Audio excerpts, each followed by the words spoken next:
महाराष्ट्र अल्पसंख्यक आयोग के पूर्व चेयरमैन नसीम सिद्दीकी जी।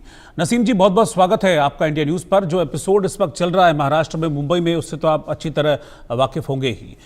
महाराष्ट्र में भाषा के नाम पर ये जो सियासत चल रही है, ये कब तक, आखिर कब तक लोग सहते रहेंगे और इसको देखते रहेंगे और ये पॉलिटिक्स चलती रहेगी?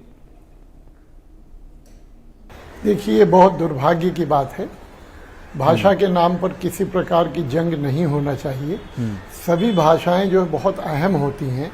महाराष्ट्र के लिए मराठी जो है वो सबसे अव्वल भाषा होनी चाहिए। मराठी की अस्मिता जो है उसका मान सम्मान रखना चाहिए।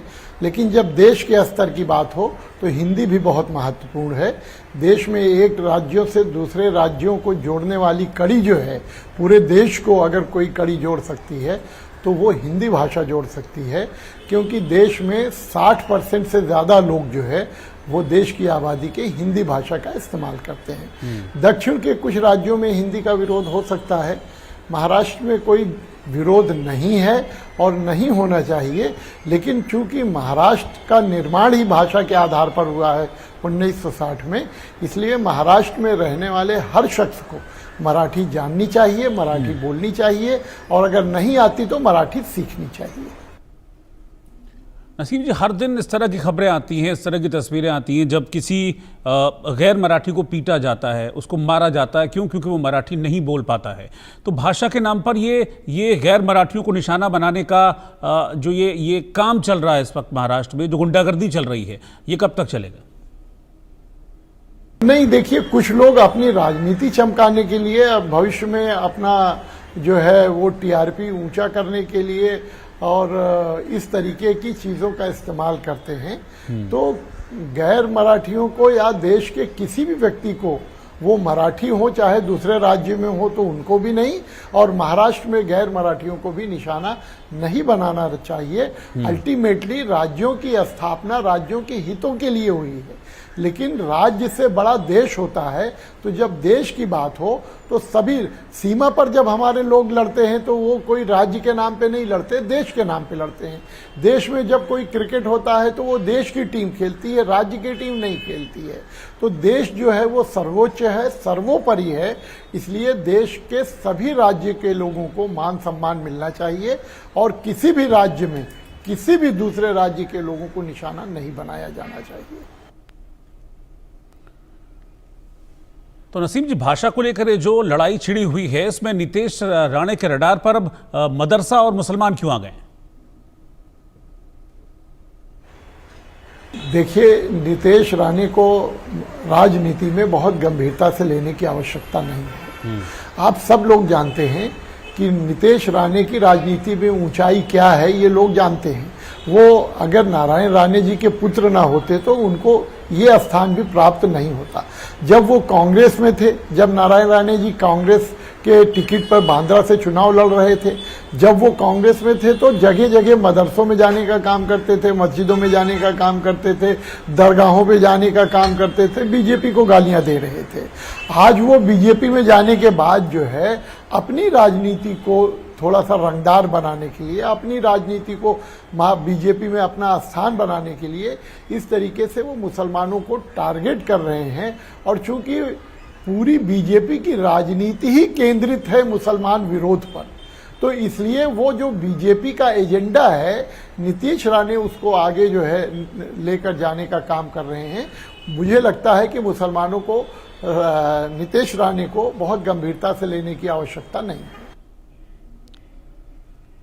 अब नीतीश राणे ने ये कहा है कि मदरसों में उर्दू की जगह मराठी पढ़ा कर दिखाओ, मतलब चैलेंज कर रहे हैं एक तरीके से। साथ ही मदरसों से हथियार निकालने का आरोप भी वो लगा रहे हैं। इस पे क्या कहेंगे आप? देखिए, मदरसे में मराठी पढ़ाने की आवश्यकता नहीं है। मदरसों की स्थापना जो मजहबी तालीम है उसके लिए की गई है। कुरान और हदीस के लिए की गई है और मुसलमानों की शरीयत को और उनके मामलात को समझने के लिए की गई है। इसलिए मदरसों में तो मुश्किल से आबादी के 3% लोग जो है वो पढ़ते हैं। तो हमारा कहना है कि जो 97% जो लोग हैं, जो माइनॉरिटीज़ के लोग हैं, जो स्कूल और कॉलेजेस में पढ़ते हैं, जो अंग्रेज़ी मीडियम में पढ़ते हैं, वहाँ मराठी को जो है वो अनिवार्य करना चाहिए और सभी मुसलमानों को भी मराठी सीखना चाहिए। इसमें कोई संदेह नहीं है कि अगर हम महाराष्ट्र में रहते हैं तो उर्दू अंग्रेज़ी के साथ साथ हिंदी के साथ हम मराठी को भी सीखें और मराठी को जानें और मराठी को बढ़ाने में अपना योगदान दें।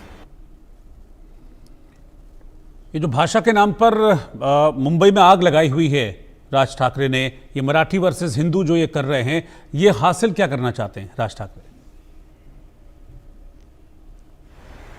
राज ठाकरे बहुत हास्यास्पद चरित्र राजनीति में बन गए हैं।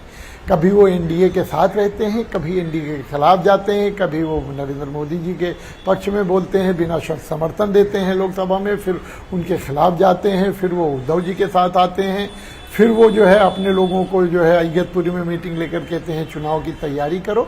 बार बार राजनीति में अपनी नीति बदलने के कारण राजनीति में आज राज ठाकरे साहब को कोई बहुत गंभीरता से नहीं ले रहा है और राजनीतिक तौर से इससे उनका ही वजन कम हुआ है। तो मैं तो उनसे अपील करना चाहूँगा कि उनमें बहुत ताकत है, उनमें बहुत सूझबूझ है। He is one of the visionary leader of the Maharashtra. अगर वो एक बात को पकड़कर अपनी एक बार एजेंडा सेट कर लें और उसी एजेंडे पर चलें तो उनकी पार्टी का भी भला होगा और महाराष्ट्र का भी भला होगा। अच्छा नसीम जी, कल हमने देखा कि जो महाराष्ट्र विधानसभा है वहाँ पर झगड़ा हुआ था, जितेंद्र आव्हाड और बीजेपी विधायक के बीच झड़प भी वहाँ पर हुई थी। इसको कैसे देखते हैं आप, इस पे क्या कहेंगे? देखिए, सदन की भूमिका जो है पहले बहुत पवित्र मानी जाती थी, सदन को बहुत सर्वोच्च माना जाता था, लेकिन अब जिस प्रकार से राजनीति में अंडरवर्ल्ड दाखिल हो रहा है, गुंडेगर्दी जो है, पैसे का प्रभाव बढ़ा है, उसका असर विधानसभा में भी दिखने लगा है कि विधानसभा जो एक मंदिर था, जो कानून बनाता था, राज्यों के लिए कानून बनाता था, राज्यों के हित के लिए कानून बनाता था, वहाँ भी गुंडे अगर पहुंच गए हैं और वहाँ इस प्रकार की जो है क्या कहते हैं लड़ाई और झगड़े देखने को मिलते हैं, तो ये बहुत निंदनीय है। इस पर सभी राजनीतिक पार्टियों को बैठकर सोचना चाहिए कि इस प्रकार के आचरण की किसी भी प्रकार से प्रशंसा नहीं की जा सकती है। इसकी जितनी निंदा की जाए उतना कम है और जो कुछ कल सदन में हुआ है उसके खिलाफ सरकार को बहुत गंभीरता से देखना चाहिए। जो जो लोग उसमें इन्वॉल्व थे उनकी जांच करनी चाहिए और जांच करके कड़ी से कड़ी जो है कार्रवाई उनके ऊपर की जानी चाहिए। बिल्कुल आप ठीक कह रहे हैं, बहुत बहुत शुक्रिया आपका साथ में जुड़ने के लिए। और मैं तो ये भी कहूँगा कि ऐसे लोगों पर सख्त एक्शन लेना चाहिए। देवेंद्र फडणवीस की सरकार को इस वक्त एक्शन में आना चाहिए, क्योंकि मराठी वर्सेस हिंदी करके ये लोग जो खाई पैदा कर रहे हैं ना इस वक्त महाराष्ट्र में, ये आने वाले वक्त में बहुत बड़ी मुसीबत करने वाली है। अभी आप ये समझिए कि ऐसी स्थिति आ जाएगी, जैसा मैंने पहले भी कहा था, कि एक स्टेट के लोग दूसरे स्टेट में जा नहीं पाएंगे अगर इस तरह की हरकतें ये लोग करेंगे, उसको रोकेंगे नहीं तो। फिलहाल एक ब्रेक के लिए रुक रहे हैं।